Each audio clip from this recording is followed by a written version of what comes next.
Tonight on the Night Team. Major cuts to JCPS positions have been approved, hundreds of jobs eliminated. Our students certainly did not deserve this mess. Teachers are voicing their concerns for the students and classroom experience. Plus, DNA evidence was found on Nancy Guthrie's property as the search for the 84-year-old woman enters a third week. We're so hopeful that we're getting closer. We just believe that. And later, a Louisville Valentine's Day tradition. White Castle's spin on the holiday of love. Because we eat White Castle all year, but they make it a special event today. Right now on the WHAS11 Night Team.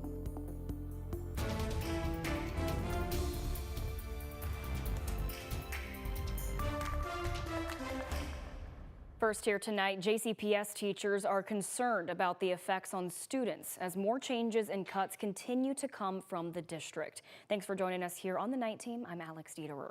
The school board approved a decision to cut hundreds of jobs and restructure others. Now, these cuts are part of Superintendent Dr. Brian Yearwood's plan to fix the district's $188 million budget deficit. We learned this week the job cuts could save the district $30.8 million.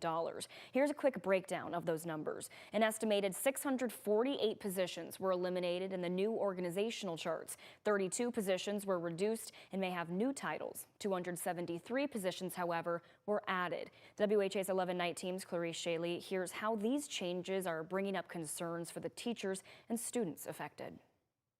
This was not the way to do it.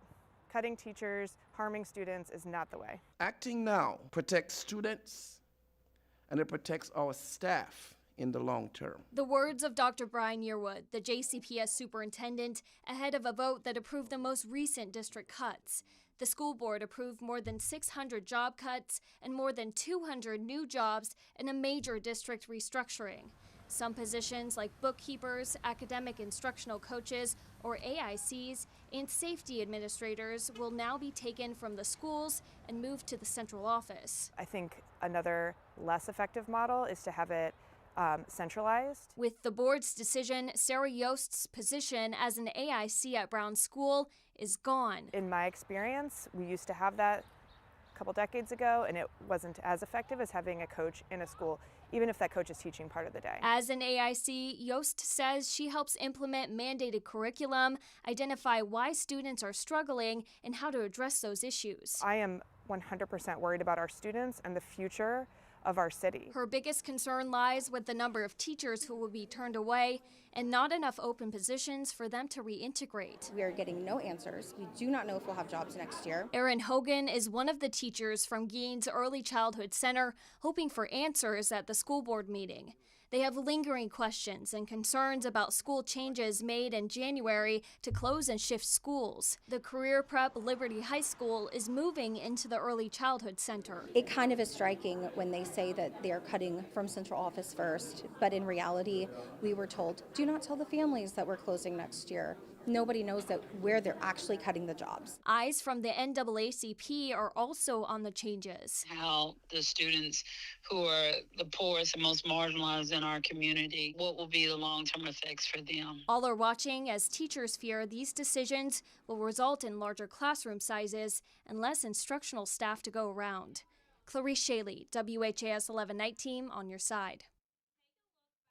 Yost also expressed concerns for the centralizing of safety administrators and the continued security of the schools. Michelle Penix, a retired JCPS principal, tells us bookkeepers work closely with the staff with finances and worries centralizing the position would make accountability with money difficult. These decisions, again, are not final yet. And once again, we do want to remind you of some of these decisions the board has already made related to the budget. Last month, board members voted to close King Elementary and Zachary Taylor Elementary at the end of the year. Liberty High School will also relocate to the Gaines Early Childhood Center. The district previously said the closures would save about $4 million.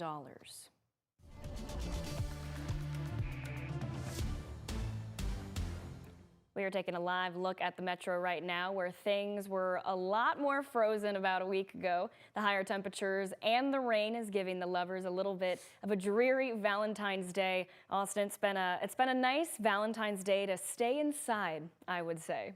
Stay inside and watch the rain. Earlier, you could have had windows open. I wouldn't now, considering it's raining across Kentuckiana.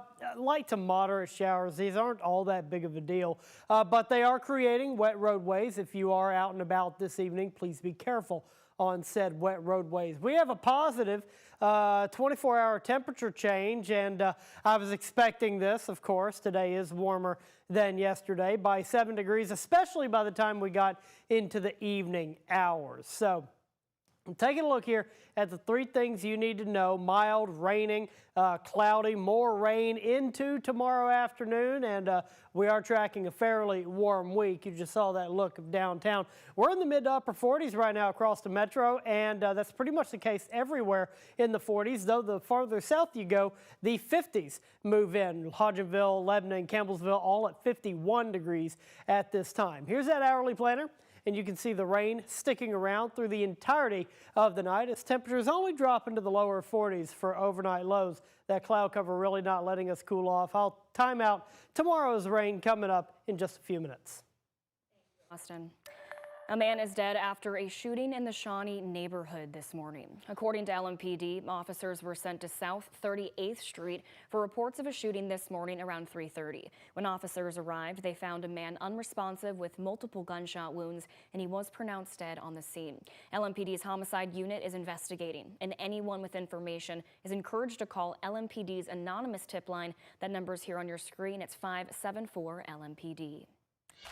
Organizers say 60% of sex trafficking victims are recruited online, often through platforms like Snapchat, Facebook, and Instagram. And new data also shows a sharp rise in online enticement reports in cases involving generative AI. President and founder of Her Hope Kentucky, Jennifer Beagle, says Kentucky ranks 9th in the nation with these cases. Beagle is urging parents to monitor their children's phones, set restrictions, and educate themselves about new apps and online risks. Well, 2 weeks ago tonight, but a big part of social media has definitely accelerated the issue of sex trafficking because every platform is at the fingertips of a child, and typically they don't have the capacity to understand what real danger is. And again, she is urging people. Pima County says nobody is under arrest in the disappearance of Nancy Guthrie after a Friday night raid. SWAT teams searching a house in the rain and deputies briefly detaining a man during a traffic stop outside of a fast food restaurant. That man was later released, but investigators did seize a Range Rover, saying they were acting on a tip. You can see FBI agents holding up a tarp to block the view as they were searching the back of the vehicle. It was 2 weeks ago tonight, the last time Nancy Guthrie was seen, her family dropping her off at home after a family game night. Investigators focusing in on trying to identify this man seen on Guthrie's front doorbell camera. The FBI has determined through video forensics that the man is 5'9" to 5'10" and an average build. In that video, the suspect is wearing gloves. No gloves were ever found here on scene. The sheriff saying as they've expanded their search, several gloves have been found, but the closest 2 miles away. In this video captured by the New York Post, you can see investigators collecting a glove along a desert road.